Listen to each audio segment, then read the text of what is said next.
السلام علیکم ورحمۃ اللہ وبرکاتہ۔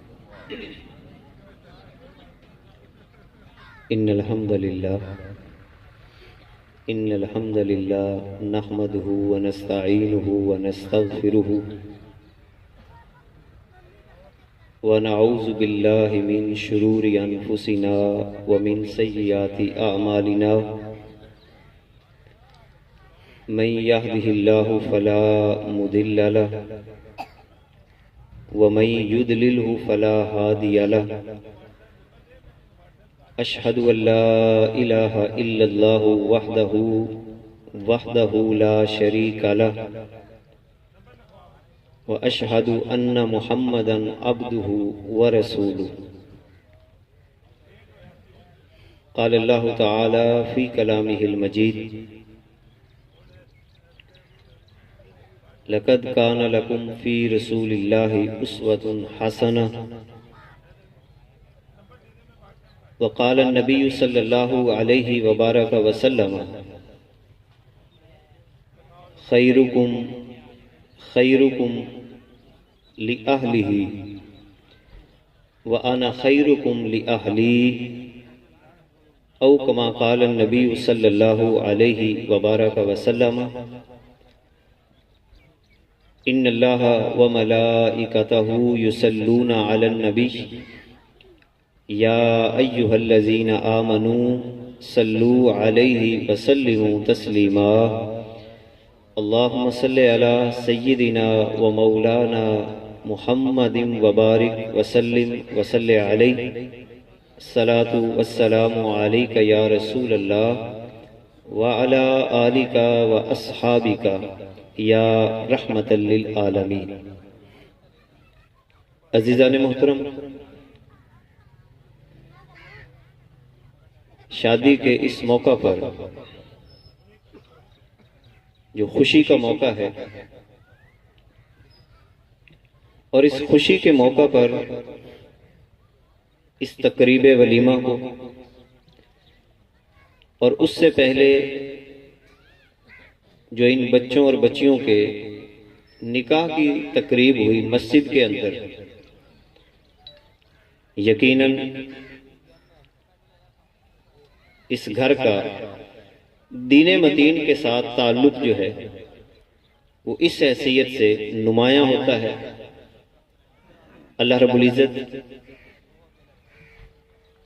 اپنی رحمت سے، اپنے کرم سے اس گھر کو ہمیشہ دین متین کے حوالے سے اسی طرح آگے بڑھنے کی توفیق عطا فرمائے، ان بچوں کے مستقبل کو دین کی روشنی میں خوبصورت بنائے۔ اس موقع پر چند باتیں عرض کرنے کی کوشش کرتا ہوں خاندانی حوالے سے، کیونکہ یہ بات میں اور آپ جانتے ہیں کہ کوئی بھی جو معاشرہ ہوتا ہے اس کا بڑا تعلق ہوتا ہے خاندان کے ساتھ۔ جیسی سوچ تربیت کے حوالے سے ماں باپ اپنے بچوں کے ذہنوں میں ڈال دیتے ہیں، وہی تربیت وہ بچہ یا بچی معاشرے کے اندر پیش کرتا ہے۔ یہ جو شادی بیاہ کا موقع ہوتا ہے، وقتی طور پر یوں محسوس ہوتا ہے کہ جیسے ایک بارات گئی، بارات جانے کے بعد دلہن گھر لے کے آئے، لیکن بنیادی طور پر یہ ایک آنے والا مستقبل تیار کرنا ہوتا ہے، ایک خاندان کی تعمیر ہوتی ہے۔ اب اس سلسلہ کے اندر کسی بھی خاندان کی تعمیر کے لیے، کسی بھی معاشرے کی تعمیر کے لیے کچھ بنیادی ضابطے ہیں، اور کچھ ایسے خصوصی ضابطے ہیں، اگر ان کو اختیار کر لیا جائے تو یقین جانے بندے کی زندگی، اور خاص طور پر جو بندے کی گھریلو زندگی ہوتی ہے، وہ اس انداز کے ساتھ گزارتا ہے کہ وہ گھر کے اندر یوں محسوس کرتا ہے کہ جیسا میں جنت کا نظارہ کر رہا ہوں، خوشیاں ہی خوشیاں ہوتی ہیں۔ کیونکہ گھر جو ہوتا ہے یہ اینٹوں کا نام نہیں ہے، گھر جو ہے یہ پتھروں کا نام نہیں ہے، یہ کسی عمارت کا نام نہیں ہے۔ آپ نے دیکھا ہوگا بڑی بڑی عمارتوں والے گھر اجڑے پڑے ہیں۔ گھر بنیادی طور پر نام ہے رشتوں کے احترام کا۔ جس گھر کے اندر رشتوں کا احترام ہو تو سمجھ لینا کہ رب ذوالجلال نے اس گھر کو بہت بڑی برکتوں سے نواز دیا ہے۔ بلکہ ایک روایت کے اندر آتا ہے، خاص طور پہ بیوی کے حوالے سے، آقا کریم صلی اللہ علیہ وبارک وسلم فرماتے ہیں کہ اگر کسی بندے کے پاس دنیا جہان کی ساری دولت ہو، ہیرے ہوں، جواہرات ہوں، زمینیں ہوں، جائیدادیں ہوں، یعنی پوری دنیا کی دولت اس کے پاس ہو، مگر گھر کے اندر نیک بیوی نہ ہو تو یہ دولت کچھ بھی نہیں۔ اور آقا کریم صلی اللہ علیہ وبارک وسلم ارشاد فرماتے ہیں کہ ایک بندے کے پاس کچھ بھی نہ ہو مگر اس کے گھر کے اندر نیک خاتون ہو تو حضور فرماتے ہیں یہ نیک خاتون دنیا جہان کی ساری دولت سے کہیں آگے نکل جاتی ہے۔ اس کا مطلب ہے کہ گھر جو ہے تو یہ تو رشتوں کے احترام کا نام ہے۔ اچھا، اب سب سے پہلے میں آپ کے سامنے ایک بنیادی ضابطہ عرض کرنے لگا ہوں۔ وہ ضابطہ پوری زندگی کے لیے بھی ہے اور گھریلو معاملات کو چلانے کے لیے بھی۔ اور وہ کیا ہے؟ اگر آپ زندگی کے اندر خوش رہنا چاہتے ہیں، پریشانیوں سے آزاد ہونا چاہتے ہیں، اور یہ چاہتے ہیں کہ آپ کسی بھی قسم کے ڈپریشن کا شکار نہ ہوں، صبح اٹھیں تو مسکراتے ہوئے اٹھیں، بازار جائیں تو ذہن کے اندر کوئی چڑچڑاہٹ پیدا نہ ہو، خاندانی روابط کو بہترین انداز کے ساتھ تعمیر کیا جائے، تو 4 لفظ ہیں یہ ذہن میں رکھیں۔ یہ 4 چیزیں جو میں آپ کے سامنے ذکر کروں گا، ان 4 چیزوں کا مالک صرف اللہ ہے۔ اللہ کے علاوہ کبھی کسی سے مت مانگیے گا۔ اور آپ محسوس کریں گے کہ یہ 4 چیزیں جب ہم ان کی توقع لوگوں سے رکھتے ہیں، شوہر بیوی سے رکھے، بیوی شوہر سے رکھے، بھائی بھائی سے رکھے، تو پھر ہمیں پریشانیوں کا سامنا کرنا پڑتا ہے۔ ان 4 چیزوں میں سب سے پہلی چیز محبت ہے۔ محبت کبھی کسی انسان کے پاس نہیں رہتی، اس کا مالک اللہ ہے۔ قرآن پاک کے اندر رب ذوالجلال ارشاد فرماتا ہے کہ اگر تم زمین اور آسمان کے سارے خزانے بھی خرچ کر لو اور 2 دلوں کے درمیان تم ان جائیدادوں سے، پیسوں سے محبت پیدا کرنا چاہو تو نہیں کر سکتے جب تک اللہ کی ذات نہ چاہے۔ لہذا محبت کبھی کسی سے نہ مانگے، کسی سے توقع نہ رکھیں، اللہ کی ذات سے محبت مانگیں۔ یقین جانیں، میں بڑے پیار سے آپ کو عرض کرتا ہوں، یقین جانیں اللہ اس دل کے اندر آپ کی محبت کو پیدا کر دے گا جہاں سے آپ کو توقع بھی نہیں ہوتی۔ لہذا اگر گھریلو ماحول کے اندر محبت کا تقاضا شوہر بیوی سے نہ کرے، بیوی شوہر سے نہ کرے، بھائی بھائی سے نہ کرے، اللہ کی ذات سے توقع کرے، گھر کا ماحول بڑا خوبصورت ہو۔ جب توقع ہی نہیں ہوگی تو پریشانی کس بات؟ اسی طرح دوسری چیز جو صرف اللہ سے مانگنی ہے، اللہ کے علاوہ کسی سے نہیں مانگنی، وہ عزت ہے۔ ان العزت للہ جمیعا۔ قرآن پاک میں رب ذوالجلال فرماتا ہے تمام عزتوں کا مالک اللہ ہے۔ نہ میں آپ کو عزت دے سکتا ہوں، نہ آپ مجھے دے سکتے ہیں، کوئی کسی کو عزت نہیں دے سکتا جب تک اللہ کی ذات نہ چاہے۔ عزت اللہ سے مانگے، اللہ جس سے چاہے گا آپ کی عزت کروا دے گا۔ تیسری چیز جو صرف اللہ سے مانگنی ہے وہ ہے رزق۔ رازق صرف اللہ ہے۔ جب آپ کسی کو اپنا رازق سمجھیں گے تو پریشان ہو جائیں گے، لہذا رزق بھی اللہ سے مانگے۔ اور چوتھی چیز جو صرف اللہ سے مانگنی ہے وہ ہے دل کا اطمینان۔ دنیا کی کوئی شے آپ کو مطمئن نہیں کر سکتی جب تک کہ اللہ آپ کو مطمئن نہ کرے۔ جب دل کے اندر اللہ کی طرف سے اطمینان آ جاتا ہے تو بندہ بڑا سخی ہو جاتا ہے۔ اب یہ 4 چیزیں اپنے ذہن میں رکھنی ہے آج سے اس وظیفے کو اپنا لیں. میں پورے یقین کے ساتھ کہتا ہوں آپ زندگی کے اندر کبھی پریشان نہیں ہوں گے، طبیعت میں چڑچڑا پن پیدا نہیں ہوگا. اور جہاں تک خصوصی احکام کے حوالے سے ہے، رسالت مآب صلی اللہ علیہ وبارک وسلم نے مرد کے لیے ارشاد فرمایا. حضور فرماتے ہیں خیرکم خیرکم لأہلہ.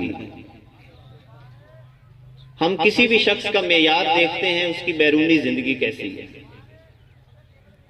اس کا کاروبار کیسا ہے، اس کا دنیا کا سٹیٹس کیسا ہے، دکان پہ کیسے بیٹھتا ہے.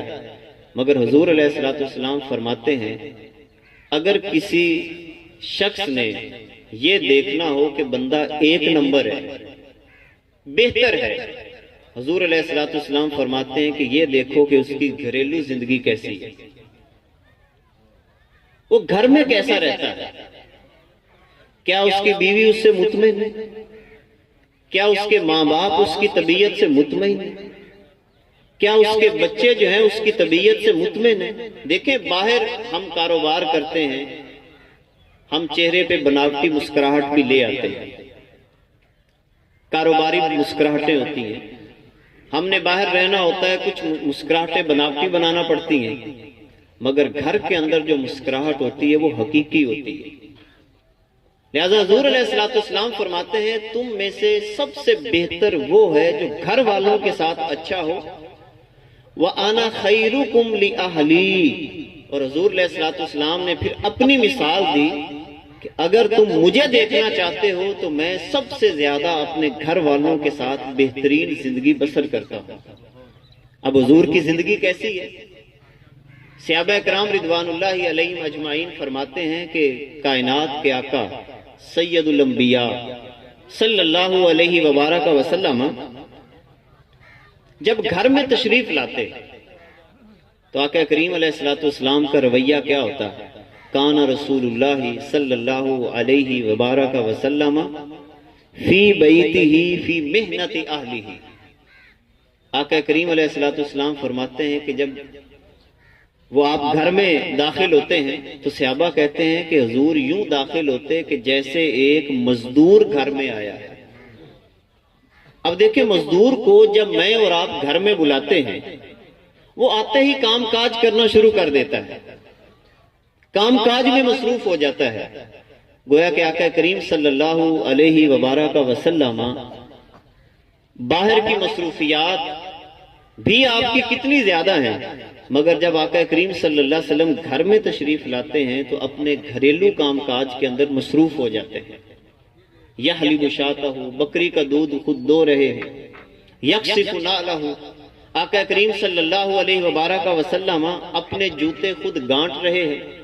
حتیٰ کہ آپ حیران ہوں گے آقا کریم صلی اللہ علیہ وسلم کی سیرت یہ ہے. کچھ لوگوں کو شرم آتی ہے کام کاج کرتے ہوئے گھر کا.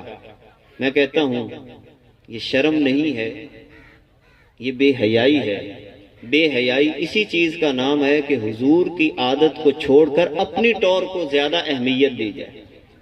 بندہ کہے کہ میری ٹور زیادہ ہے، میرا مقام زیادہ ہے، میری شان زیادہ ہے.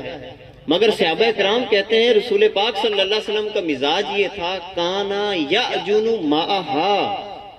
آقا کریم علیہ الصلوۃ والسلام کبھی کبھی یوں بھی فرماتے کہ امہات المؤمنین آٹا گوندھ رہی ہوتی اور حضور علیہ الصلوۃ والسلام ان سے آٹا لے کر خود اپنے گھر کے اندر آٹا گوندھنا بھی شروع کر دیتے. یہ میرے آقا کا مزاج ہے. آقا کریم صلی اللہ علیہ وسلم کا یہ مزاج تھا کہ گھر کے اندر بڑے خوشگوار ماحول میں رہتے تھے، منہ پہ 12 نہیں بجے رہتے تھے. باہر کی پریشانیاں باہر رکھیں. آپ چودھری صاحب ہوں گے تو گھر سے باہر ہوں گے، کوئی ملک ہوگا تو گھر سے باہر ہوگا، کوئی وزیر ہوگا تو گھر سے باہر ہوگا. کسی بھی آپ سٹیٹس پہ کام کر رہے ہیں، آپ عالم دین ہیں تو وہ گھر سے باہر ہیں. گھر کے اندر آپ کسی کے شوہر ہیں، کسی کے بیٹے ہیں، کسی کے باپ ہیں، وہاں پر اپنے سٹیٹس کو دکھانے کی ضرورت نہیں ہے. بلکہ کیا کرنا ہے؟ کرنا صرف یہ ہے کہ گھر کے اندر اگر آپ باپ ہیں تو بحیثیت باپ زندگی بسر کریں، بچوں کے ساتھ کھیل کود کریں. اپنی زوجہ کے ساتھ رسول پاک صلی اللہ علیہ وسلم کا ارشاد واضح ہے اور حضور علیہ الصلوۃ والسلام خود